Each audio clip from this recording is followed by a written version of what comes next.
A controversy erupted after Sunday's ranked matchup between Ohio State and UCLA women's basketball, exposing the painful reality of sports media coverage.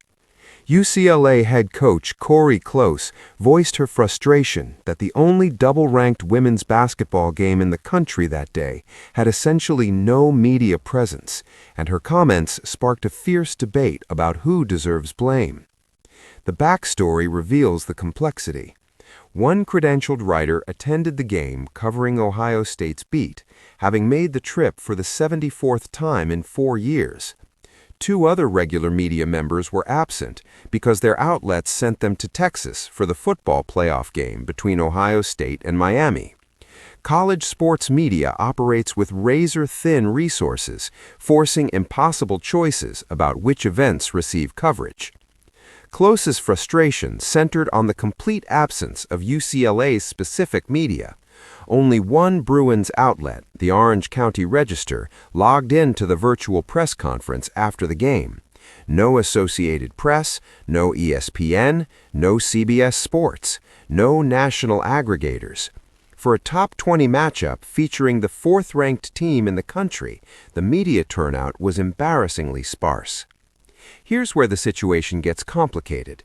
The Ohio State beat writer chose not to ask UCLA questions during availability because any responses would have been Ohio State-specific and likely unused.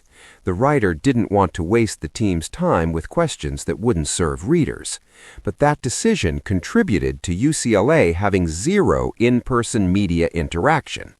Close doubled down with a follow-up statement, questioning why outlets that cover every men's road game in person couldn't send someone for a double-ranked women's matchup.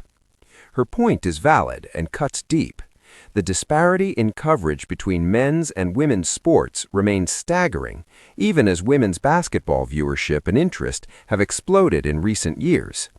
But the writer who attended pushed back against becoming collateral damage in this conversation. Paid pennies for their work, driving over 3,500 miles in 2025 to cover games out of pocket, producing nearly 1,000 articles in 4 years.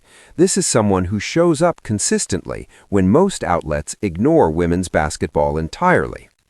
The real villains are the editors and executives at major publications who refuse to invest in women's sports coverage, despite seeing the financial benefits. ESPN only comes to Columbus when Caitlin Clark plays. Major newspapers skip ranked matchups entirely. Conference offices don't prioritize media attendance for women's games the way they do for football. Close thanked media after every press conference for telling women's basketball stories, a gesture that shocked the writer initially and earned lasting respect.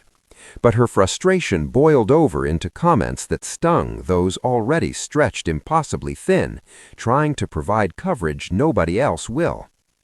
This is USA Today News, examining the state of sports media. Subscribe for thoughtful analysis on the challenges facing journalism and the fight for equitable coverage across all sports.